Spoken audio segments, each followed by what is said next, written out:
Hey, how's it going, Dave? I appreciate you taking the time to sit with me today. Last time we Oh had yeah, talked, it was yeah. it Thanks for was having me. last time we had talked very early in 2000, I think pre-pandemic. How has things been going with the book? I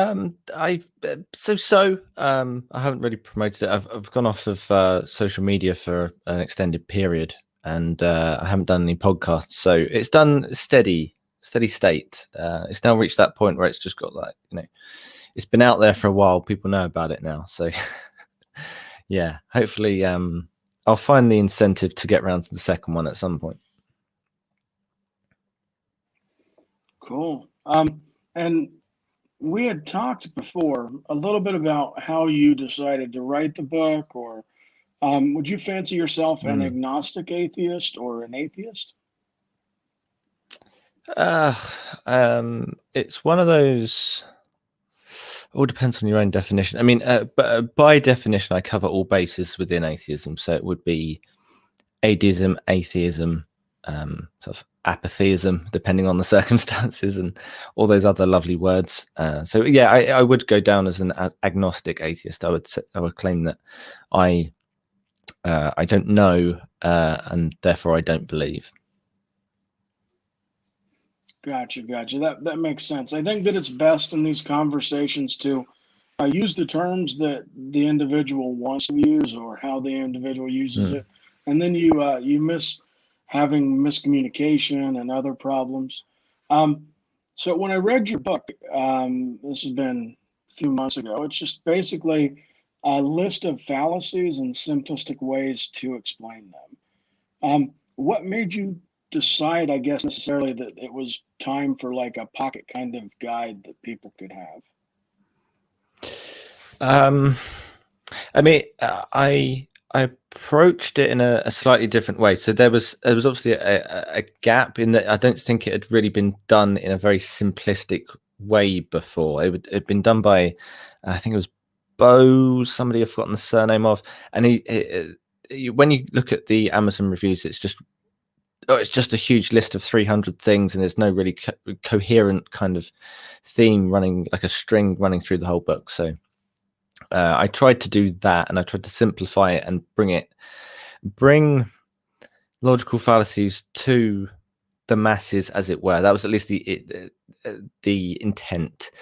But my initial approach to it was simply out of circumstance. It was about just over a year ago, and the pandemic hit, and I work in schools, so everything got shut down, and I'm just sitting around. So I might as well do something productive, and yeah, that's what I'd settled on doing. So it took me about a month just to go through it, and I threw it out there to various individuals, possibly yourself. I can't quite remember, and I got some good feedback because I rewrote at least four fallacies like from scratch completely because I'd just messed them up. So that was a painful learning experience, but yeah, I at least I think people have enjoyed it. I think people have liked having that simplistic element to it. It's from the off. I say in the very beginning of the book, I'm not going to go into every single nuance. It's not going to be this highfalutin. Like I'm not writing it in Latin or anything weird. It's meant to be understood by young teenagers, at the very least, and various different pieces of software said it should come back and be accessible to those sorts of audiences. So yeah, some good feedback has come back from it, and I think people have found it very useful. I know one person who's wanted a signed copy. I think they might have got the first signed copy I ever wrote for their sister-in-law. I think it was their sister-in-law, and they now use it in their class. They teach something along the lines of philosophy, logic, that sort of thing. So to think that something that I've done has gone out there and has gone into a place of education. I mean, I think about it, and I just think it must be completely wrong. I did it, But obviously, it's helping some people. No, for sure. And I'm gonna put a link to the Amazon link on this video after we're done. So should anybody watch it, they can check it out. I wish I had my copy handy, but it is just a little yellow book, Fantastic Fallacies, and I Oh, named. Yep, there we go. And I named this video "Conversation Hold the Fallacies." Um, I think one thing, at least with my channel, and one thing I've appreciated about you is you want to be straightforward in these conversations, and you want to not only say, "Hey, you're committing a straw man fallacy," but you want to actually explain to somebody what a straw man fallacy is. hmm. See, if I may jump in, sometimes people have found it useful when they're thinking about themselves and what people are actually thinking in their own heads, and that was always the intention of the book. It was never intended for an audience that is trying to beat the opponent and win. That's something that has been picked up on 2 or 3 of the fallacies in there as well, because it's something that people sometimes geared towards that. Right, I now know something new, and they're falling for a separate bias called Dunning-Kruger, and they think they know everything, and they don't. So we've got to guard ourselves and be humble and modest, especially when we're talking to complete strangers and they don't know our intentions. And when it comes to social media, people can misunderstand and misinterpret our intentions, and they think the very worst of us. And so lowering the volume of the conversation and bringing the tone down is very important. It's not just the actual substance of what you're saying. No, for sure. And then I don't know if we've talked about this much, but did you come from a religious family or were you not religious? Were you always atheist? Well, I mean, I was always atheist. I know we've just had the census in the UK.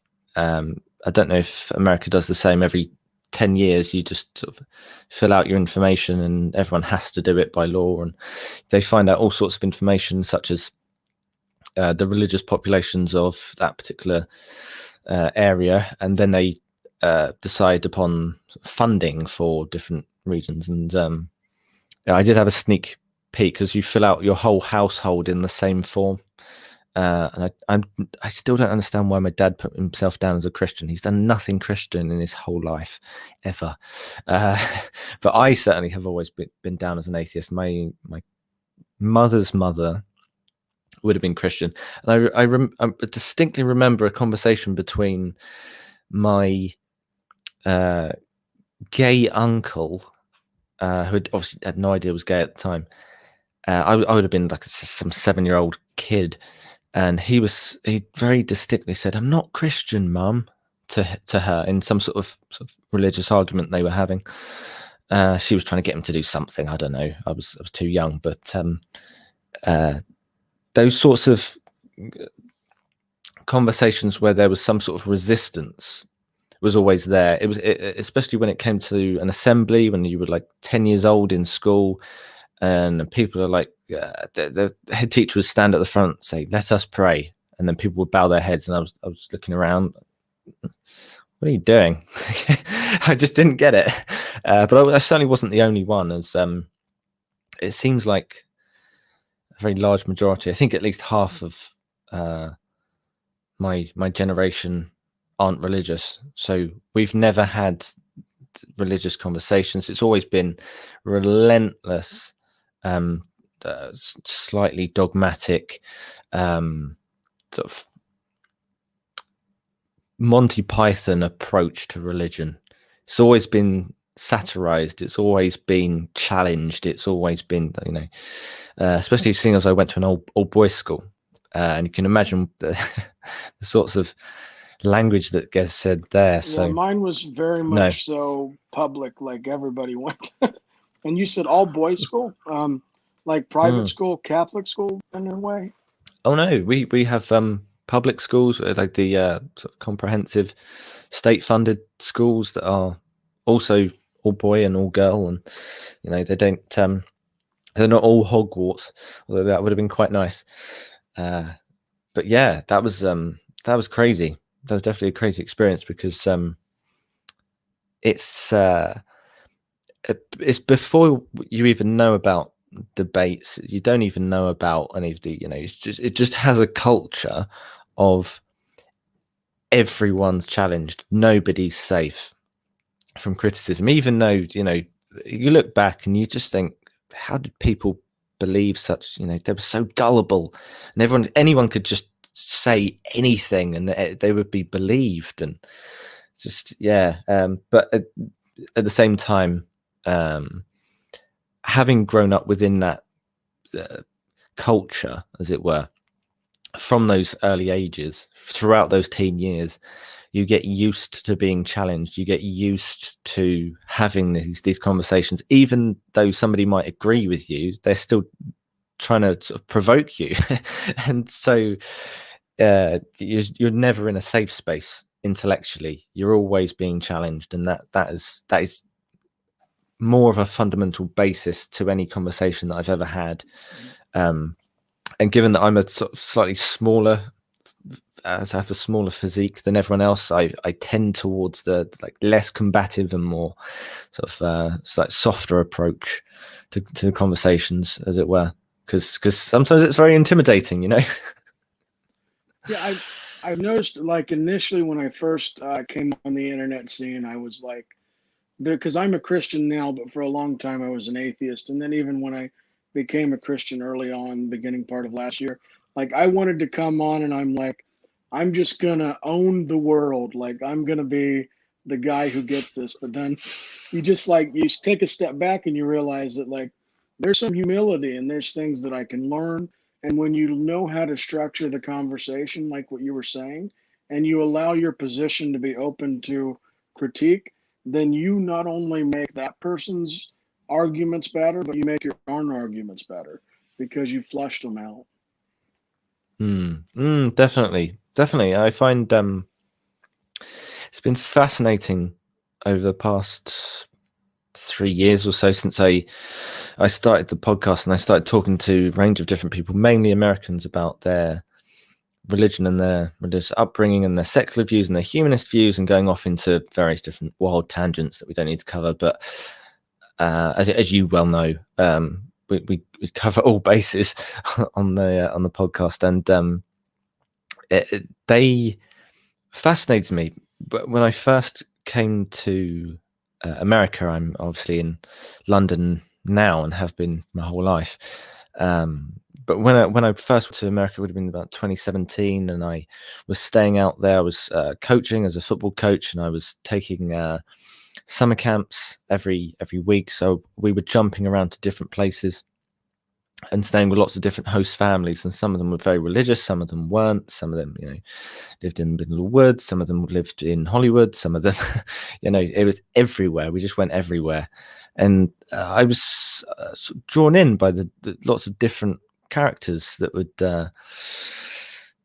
provoke various different questions and conversation. And it ranged from them thinking that I was Australian to people asking what language I speak when I go home, because I'm speaking English in America, and it's like, oh, some very odd people. But I then, on the back of that, started a podcast in which I was interviewing more and more apostates and people who had left religion, because before, pre-2017, I wouldn't have even thought about the concept of somebody leaving a religion because of various harms that were done, or dogma and stigma that's been sort of pushed through sort of more fundamentalist beliefs, and knowing the differences between different religions. I mean, I grew up in Hayes in West London, and there's a lot of Muslims, a lot of Sikhs.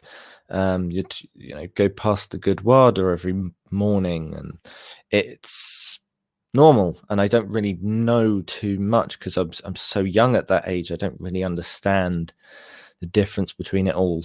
And then when it comes to people's actual beliefs, and more importantly, their actions that come from it, and I'm hearing about how Lloyd Evans has been disowned by his dad, and his dad hasn't seen Lloyd's kids. He hasn't seen his own grandkids just because of this one idea that he doesn't hold, and he's not Jehovah's Witness. And it's like, whoa, like, I understand if you're a murderer and you don't want to talk to your family if if they become a murderer or something terrible, but just holding a different idea, that's weird. That's different. So yeah, sorry, I'm waffling a bit, but yeah, to come and get up against these new people was amazing. And this is an issue that me as a Christian, I don't shy away from, because when I left Christianity 2011, before I came back to it a year ago, like, there is some religious abuse done to people. And I think that when we try to weather that under the carpet, or try to devalue what you felt or what you experienced, we cheapen the conversation by not recognizing that there are abusive people and there are abusive religious structures. You mentioned Jehovah Witnesses. That is very, very abusive. They're only allowed to watch like one television channel. It's like the Jehovah Witness News Network. They structure things very, very, like if you are covering up abuse. Well, I don't want to pound on Jehovah Witnesses during this, but they would be an example of an abusive structure that I think should be addressed. But me as a Christian, if you're telling me that you had abuse done to you by Christians, the last thing I need to do is to now try to downplay that, because I want to know what happened, why you left Christianity, what led you to this, because then possibly maybe I can show you something better, or maybe in some cases I can't. And equally, I think there's far too many atheists that are sort of very new out of the faith, as I said, apostates, who are then looking for that victory, and they're trying to say, hey, see that, look at that, that's all religion, that's everyone. And it's not. It's clearly not, because we're capable of having a perfectly reasonable conversation, and we're not at each other's throats. So, yeah. Yeah, and like you said, it's about starting the structure, which is why I appreciated when I opened your book and I'm like, it's just simple, this fallacy, this fallacy, this fallacy. And I would encourage anybody watching, I'll put the link to the book in the description. Anybody watching later, you'll find that as well. Fantastic Fallacies by David Worley. He is the gentleman I'm interviewing right now. In this, he gives you simple examples, really straightforward approaches, so that you can recognize not just when someone else is committing a fallacy, because sometimes we're really easy to do that, to call those out, but recognize when you're committing a fallacy, so that you can structure the conversation well. Yeah, so if I could jump in, because I've been trying to write the second book, and that's going to be geared towards biases more. So as you say, the first book is a little bit more like a beginner, as it were, because it's trying to soften people into just engaging in a conversation and saying, they could be wrong, we could be wrong, we could all be wrong. Hey, let's be wrong together. But in biases, you've really got to look at yourself more, and people aren't necessarily ready for that, because they're too busy pointing the finger at everybody else.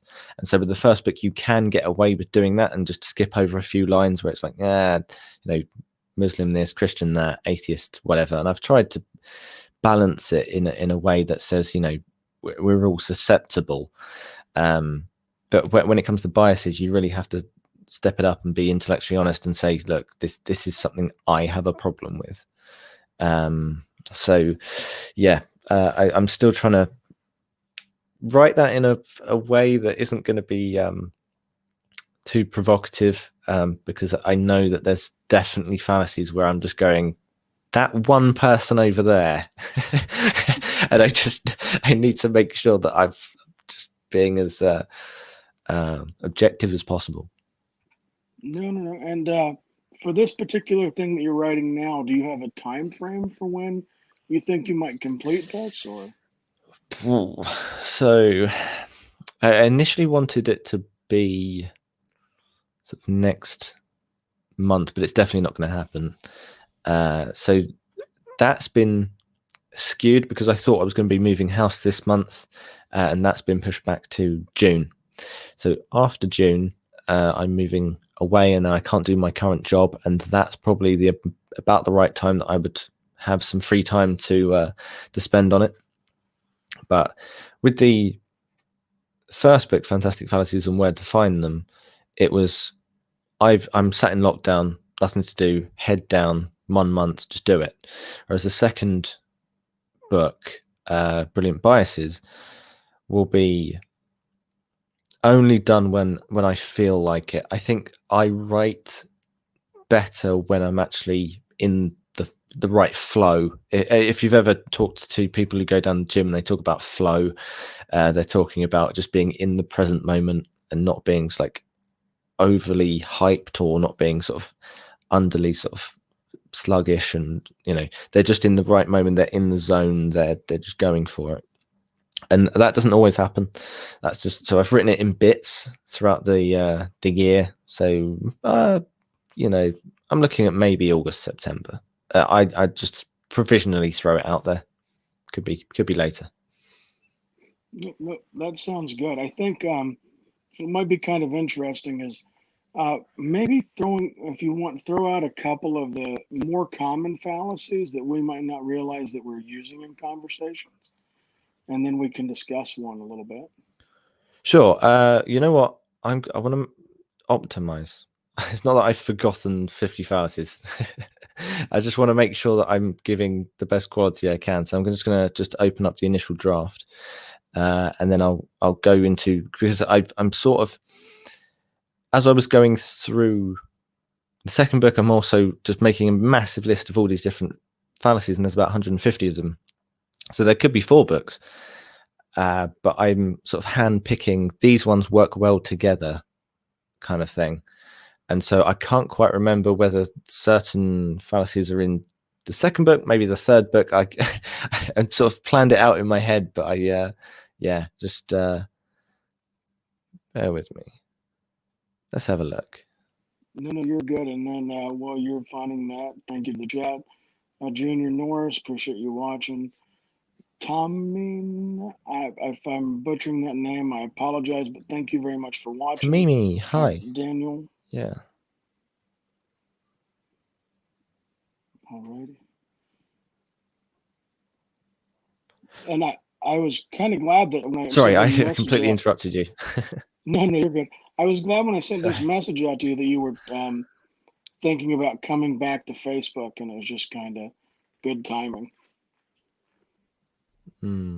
Well, yeah, I don't spend too much time on any social media. I don't even think of myself as having Facebook, so I only ever use it for posting the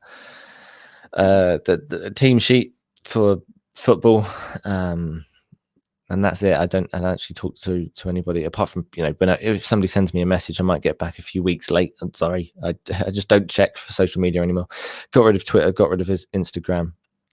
It was too toxic, particularly Twitter. But yeah, I'm very happy to go into that. I've got a few pretty good examples. Some of my favorites. If you want me to go through that. Yeah, let's hit some. We've got a few more minutes left. Oh, sure. So I'll talk about various different effects. So you might already know of what's the name of the website? Know Your Bias, something like that. There's a website like that. So they've got a few, and there's a bit of crossover there in terms of different things like the Barnum effect, where you're filling in the gaps to a vague argument, and so it's like the God of the gaps kind of arguments. But there's definitely some brilliantly named fallacies that are going to come out of this one, like phantom distinction. It's a lovely name, and you can probably already guess what it already means. It's making a distinction between something without actually being any different. There's Galileo's gambit, if I can pronounce that one, where you claim that opposition from the establishment must make your claim true. So you're just basically going against the grain, but almost a little bit like a where's got I'll get the right name. Mm. It's also in the same book, or is it? It sounds similar to the one So, that sometimes is where Romantic I Rebel. will, mm, or like I will Carry attack on. your position. Maybe this, it sounded similar to this one, but I'm not sure a good name to call it. So I will attack your position and demolish it, and somehow I assume at the same time that it makes my position look better. But I haven't actually demonstrated my position. Oh yeah, yeah, yeah, and that all comes back to standards of evidence. I could, let's, for argument's sake, if I am the single worst debater in the history of humanity, past, present, future, you still haven't proved your argument. So yeah, so pointing that out wouldn't put a dent on my opposition to your position, as it were. Anyway, yeah, I'm just I'll throw out some names. If you want some explained, then just sort of stop me. I think I quite like the not even wrong fallacy, or NIMBY, the available heuristic. Mm-hmm. Identity fallacy is pretty big. It's very, very Mm-hmm. common. I like masked man. On the spot fallacy is a very important one to remember. And then we've got things like Morton's fork, which lead to like a daughter fallacy, like Kafka trapping. These are all brilliant once you've got the name of something, because you can just put your finger on it and it's like that's what is happening. And then you sort of like feel like you're outside the box and you hear something going on. It's like that's that, and I can name it. So yeah, I think there's I don't know what sort of ones were you looking to pick up on from that list? I really liked the one that you said, Mothman, just because of the name. It sounded very, very cool. Could you maybe explain Ah, that? the masked man Moskman. I is, apologize. yeah, For those who are it's watching the okay. video, the stream is beautiful. Like he's coming in clear. For some reason on my connection, it's popping. So I thought he said Mothman, but he said Masked Man. So, but let's talk about that one. Sure thing.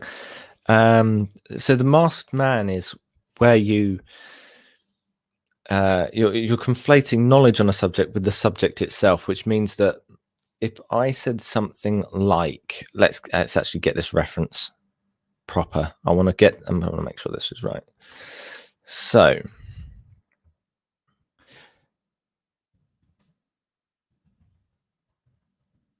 I always use this example, but I've forgotten it. Okay. I'll just have to use that one. So, do you know who won Best Actor in a Drama Motion Picture in 1999? Who got nominated? Very famous person. I'm drawing a blank. Okay. So at this point, the intellectually honest thing to do would be to explain the answer. Okay. But the masked man says, oh, so James has never heard of Stephen Fry. Huh. Hey guys, James doesn't know who Stephen Fry is. Because I I've get it. masked Stephen Fry with naming him as something else. I've put a mask over him, and it can be used in a more subtle way. I do have a better example somewhere of that. Of course, the book isn't fully written, but yeah, No, it's no, that's fine. yeah, you get the idea. And it's getting close to that 30-minute mark. I try to keep these at 30-minute best I can. Although it's been interesting. I think we could talk fallacies for hours, but I want to encourage anybody watching, um, go pick up the book Fantastic Fallacies. It can literally fit in your pocket, almost a pocket edition, a simplistic way to explain so that you don't commit fallacies, and so you can help identify and help others to not commit fallacies either. And then For future broadcasts, guys, I will be having Matt Dillahunty on the 11th. I'm very excited about that. Going to ask him some stuff about Magic. If Kent Hovind's manager calls me back today like she's supposed to, I might actually have Dr. Dino at some point. So keep an eye out for that as well, guys. Dave, you got any closing remarks before I kick that outro?